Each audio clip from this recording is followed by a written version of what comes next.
그냥 제가 얘기하면 되나요? 네, 이렇게 많은 분들이 함께 해주셔서 고맙습니다. 그리고 저 개인적으로도 뉴욕 증권거래소는 꼭 한번 와보고 싶었는데 이렇게 또 환영해 주셔서 진심으로 감사드립니다.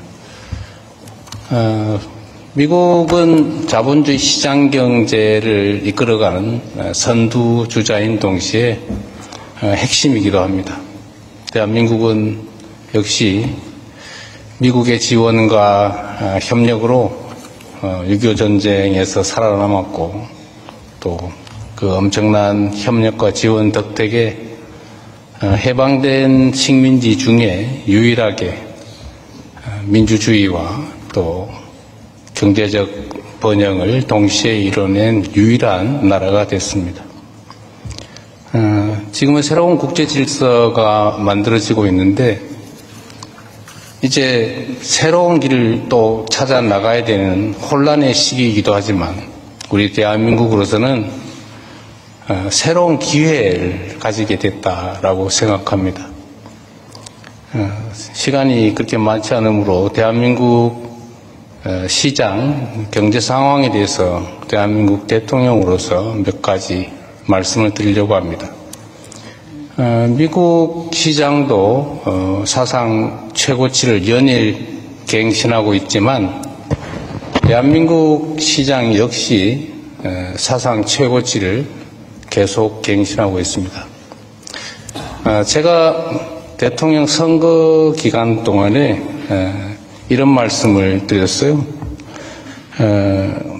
우리 민주당이 그리고 이재명 대통령이 당선되는 것 그 사실만으로도 대한민국 주가지수가 3,000포인트를 넘어서게 될 것이다. 실제로는 그 이상으로 지금 주가가 오르고 있습니다. 여러분 중에 일부는 알고 계실 수도 있는데 대한민국 주식시장은 저평가되어 있는 게 분명하죠. 예를 들면 PBR도 1이 되지 않습니다. PER 역시도 매우 낮은 상태죠.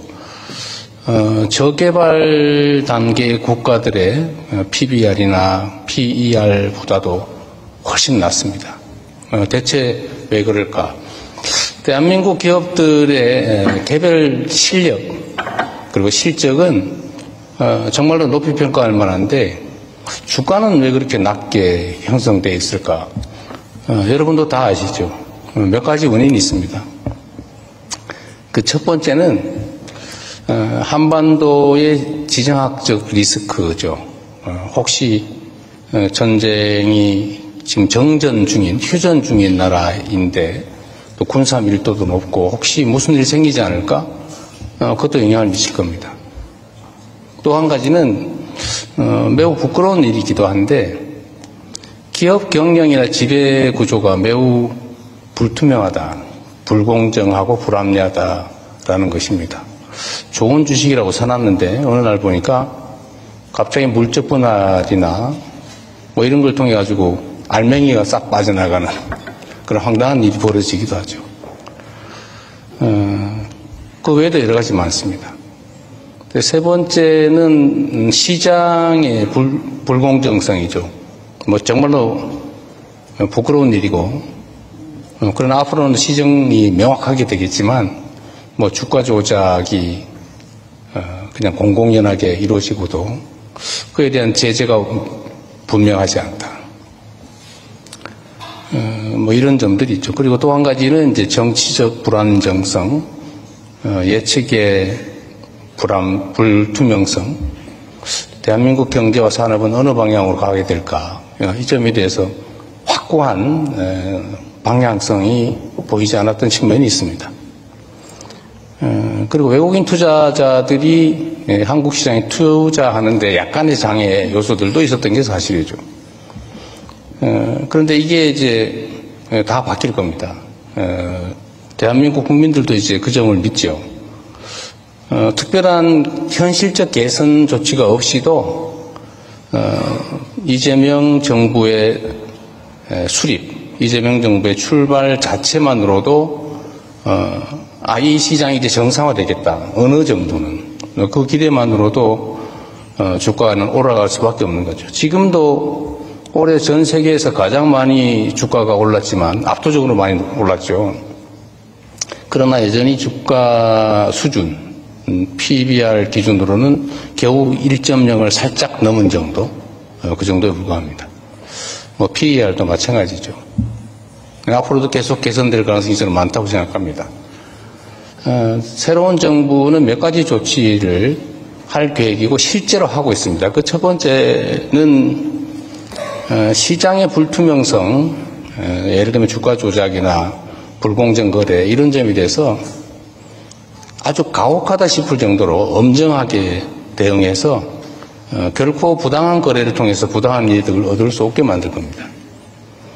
제가 대한민국에서도 이렇게 얘기했습니다. 이 주가 조작하거나 시장을 왜곡하면 패가 망신한다. 이 영어로 번역이 잘 안 될 수 있는데 완전히 망한다. 그런 뜻입니다. 실제로 그렇게 하고 있어요. 합동조사단이 아주 지금 활동을 열심히 하고 있습니다. 앞으로도 계속 할 거고, 아예 불투명한, 불공정한 거래는 꿈도 꿀 수 없는, 정말로 그런 비정상적인 행동을 통해서 부당한 이익을 노리면, 그야말로 완전히 망해버리는, 그것이 결코 시도할 수 없는 그런 시장을 만들 겁니다. 또 한 가지는 지금 여러 차례 두 번에 걸쳐서 상법 개정을 했는데, 기업의 이 불합리한 의사결정 구조, 이거를 아주 합리적인 의사결정 시스템으로 바꿀 생각입니다. 지금 두 번에 걸쳐서 아시는 분 계실 겁니다. 예를 들면 이사의 책임이 주주에 대해서도 직접 책임을 진다. 라고 바꿔서 소수주주들 또는 일반 투자자들이 결국 손해보지 않게 부당하게 취급되지 않도록 제도적으로 보완해서 특정 주주만의 이익을 위해서 의사결정을 하거나 경영을 하게 되면 엄청난 손해배상에 심하면 형사처벌까지도 받게 이렇게 만들어놨습니다. 또 한 가지는 2차 상법 개정을 통해서 기업 내 의사결정에 주주들이 공평하게 참여할 수 있게 이렇게 만들어놨고, 세 번째 지금 3차 상법 개정도 지금 하고 있는 중인데, 물론 저항이 없는 건 아닙니다만 그러나 해야 될 일이기 때문에 실제 시행하게 될 텐데, 예를 들면 세금세 제도의 계획을 통해서 더 많은 배당이 이루어지게 한다든지, 또는 자사주를 취득해서 경영권 방어를 위해서 이기적으로 남용한다든지 이런 것들을 못하게 만드는 3차 법률 개정, 제도 개선도 하고 있습니다. 그 외에도 필요한 것들이 있다면 아주 합리적인 기업 의사결정과 경영이 이루어지게 하는데 필요한 제도들은 예외 없이 다 도입할 생각입니다. 그리고 세 번째, 이게 사실 중요할 텐데, 한국의 지정학적 리스크, 남북 대치, 군사적 대치 때문에 오는 불안정성, 이로 인한 저평가 문제도 앞으로 많이 개선되게 될 겁니다. 제가 말씀드릴 수 있는 것은 대한민국은 전 세계에서 군사력이 주한미군 전력을 빼고 자체 군사력 수준이 세계 5위입니다. 엄청난 군사력을 가지고 있죠. 북한의 1년 국민 총생산, 1년 GDP보다 대한민국의 현재 국방비가 1.5배에 가깝습니다. 그러니까 1년에 북한이 생산하는 총량보다 대한민국 1년 국방비가 1.4배예요. 비교가 안 되죠. 그리고 아는 것처럼 대한민국의 방위산업의 수준이 엄청나게 높죠. 아마 생산 능력, 소위 납기를 맞추거나 주문을 소화하거나 또 기술력이나 성능이나 가격 측면에서 지금 아마 물론 첨단 기술 분야에서는 일부 미국이나 일부 국가에 좀 뒤지긴 건 사실이지만 대체적으로는 압도적이죠, 대한민국이. 엄청난 국방 산업 능력을 가지고 있고, 앞으로 저희는 국방비 지출을 뭐 트럼프 대통령의 요청도 있기도 하지만 꼭 그거와 관계없이도 자체 국방력 강화를 위해서 국방비 분야의 지출을 대폭 늘릴 생각입니다. 한 나라의 국방은 그 나라 자체적으로 다 책임져야 되겠죠. 그래서 국방력이나 군사력 문제에서는 실제로는 전혀 걱정할 필요가 없는데, 문제는 자꾸 대한민국 또는 한반도에서의 군사적 긴장에 대해서 걱정이 생기는 이유는 다 정치적인 이유 때문이죠. 뭐 아시겠지만, 이것도 약간 부끄러운 얘기긴 한데, 북한을 자꾸 다른 이유 때문에 자꾸 자극을 하고, 사실상 북한에 대해서 도발을 하고, 제가 옆에서 보니까 지금 북한이 휴전선에다가 전쟁 직후에도 하지 않았는데 3중 철조망을 설치하고 있어요. 남쪽으로 침략하기 위해서 하는 게 아니고 북쪽으로 못 올라오게 그 방어시설을 지금 구축하고 있습니다. 불안한 거죠, 북한이. 군사력에서 워낙 밀리니까. 그래서 이거는 사실 정치적인 문제여서 대한민국의 새로운 정부는 저는 북한과의 관계 개선이 반드시 필요하다. 군사적으로 압도하는 건 기본적으로 중요한데 그건 바탕일 뿐이고, 군사적 긴장이 높아지는 게 경제적으로 손실을 가하기 때문에 평화롭게 서로 대화하고 소통하고 피차간에 도움되는 길을 찾자, 이렇게 생각하고 있습니다. 또 그러기 위한 실질적 조치들도 우리가 선제적으로 먼저 하고 있죠. 제가 트럼프 대통령께도 이런 말씀을 드렸습니다.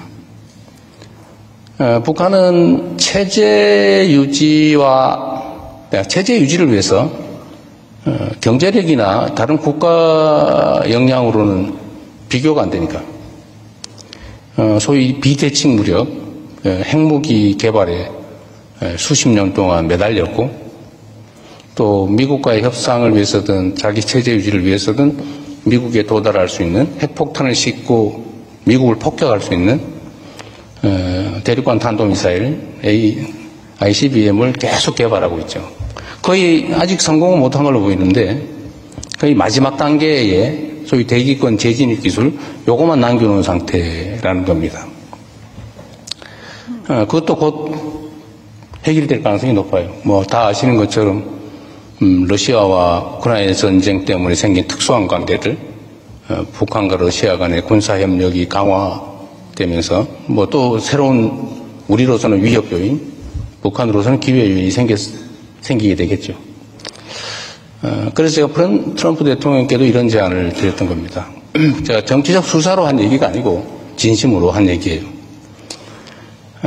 북한이 체제 유지를 위해서 필요한 핵무기는 이미 충분히 확보한 걸로 보여진다.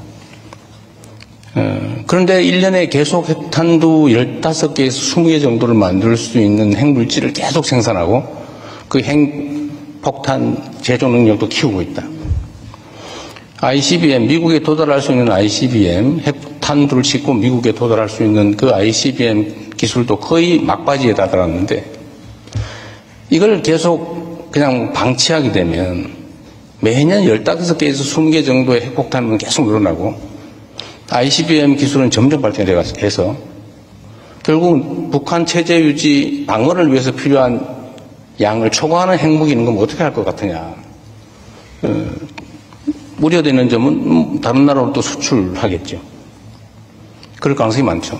그래서 지금 상태로 이걸 멈추는 것만 해도 추가 핵물질 생산, 핵탄두 생산, 추가 ICBM 개발, 또 해외 핵물질, 핵탄두 수출, 이런 것들을 중단시키는 것만 해도 상당한 안보적 이익이 있지 않냐.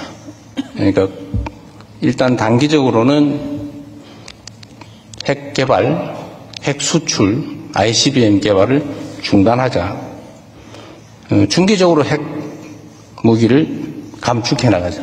장기적으로는 비핵화를 추진하자.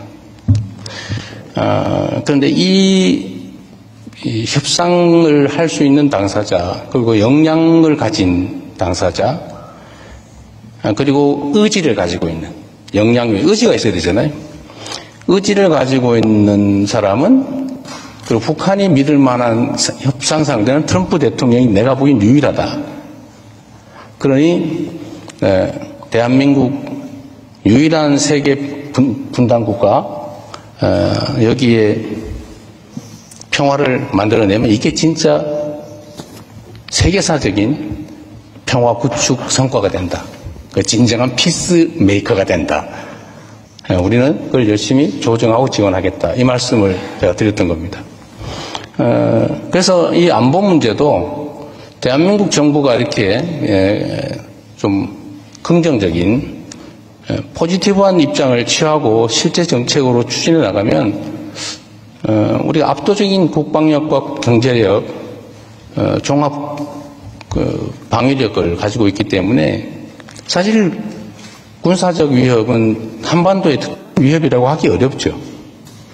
굳이 비교를 하자면 대만도 중국으로부터 일종의 위협을 받고 갈등하고 있지만 거기는 대한민국처럼 그렇게 저평가되어 있지 않지 않습니까?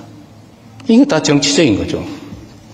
그래서 이 정치적인 지정학적 리스크는 우리 새로운 정부는 확실하게 해소할 생각이고, 그게 아마 대한민국의 경제 상황이나 주가 지수에는 상당히 큰 영향을 미치지 않을까 싶습니다.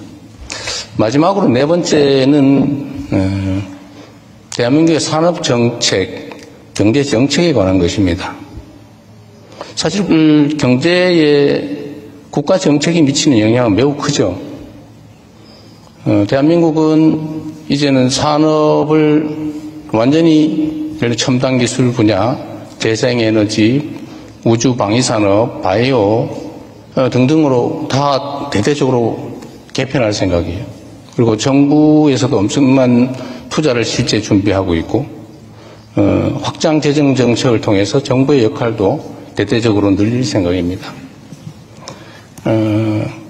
산업정책, 경제정책에 대해서 우리 국민들 또는 기업인들이 이제 예측 가능한 그런 상황을 만들어야 되겠습니다. 대한민국 경제와 산업이 어느 방향으로 가겠구나. 그걸 명확하게 우리가 이제 제시하고 있는 중이고 앞으로 실제로 실행을 할 것입니다. 이제 두 가지 정도의 추가 요소가 있는데, 하나는 외국인 투자자들이 느끼는 불편함을 저희가 해소하는 거죠. 매우 아쉬운 것은 아직 모건 스탠리 지수에 대한민국 시장이 편입되지 못한 거죠. 모건 스탠리 혹시 오셨습니까? 오늘 특별히 뵙고 싶었는데. 네, 잘 부탁드립니다.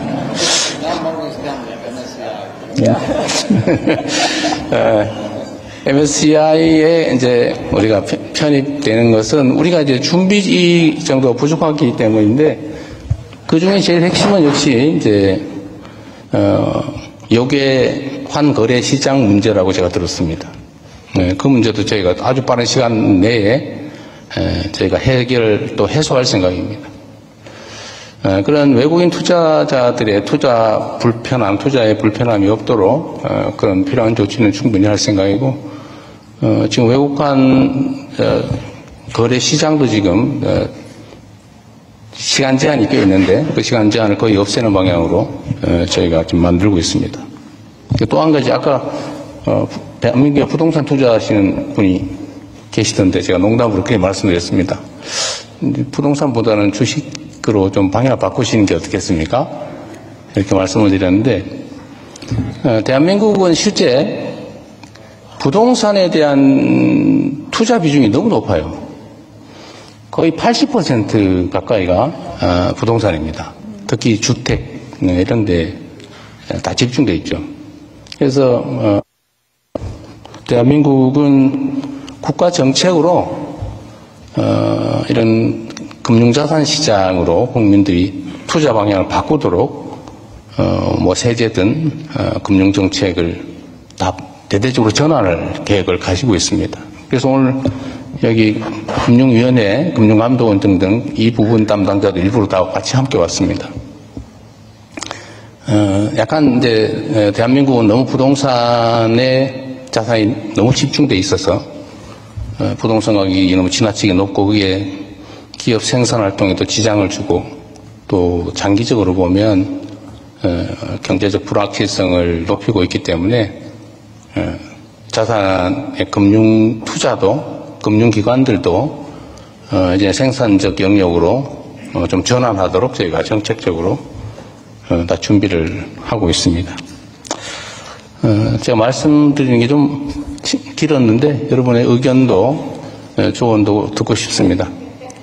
마지막으로 제가 아까 우리 회장님께 따로 한 말씀을 드렸는데 저희가 이렇게 대대적으로 체질 개선을 하고 있는 중인데 여러분들이 대한민국 시장에 관심 가져주시기를 오늘 이렇게 부탁을 드리기는 하지만 이게 분명히 한국 시장은 좋아질 건데 물론 제가 100% 보장을 할 수 없습니다만 여러분들이 한국 시장에 투자하기 전에 우리 대한민국 국민들이 먼저 많이 좀 사놔야 이 시장이 개선됐다는 이익을 우리 국민들이 더 많이 누릴 텐데 너무 빨리 들어오실까 봐 걱정이 되긴 합니다. 네, 오늘 여러분들의 좋은 말씀 들어보기로 하고 제가 말씀은 드리는 것은 여기서 마치도록 하겠습니다. 고맙습니다.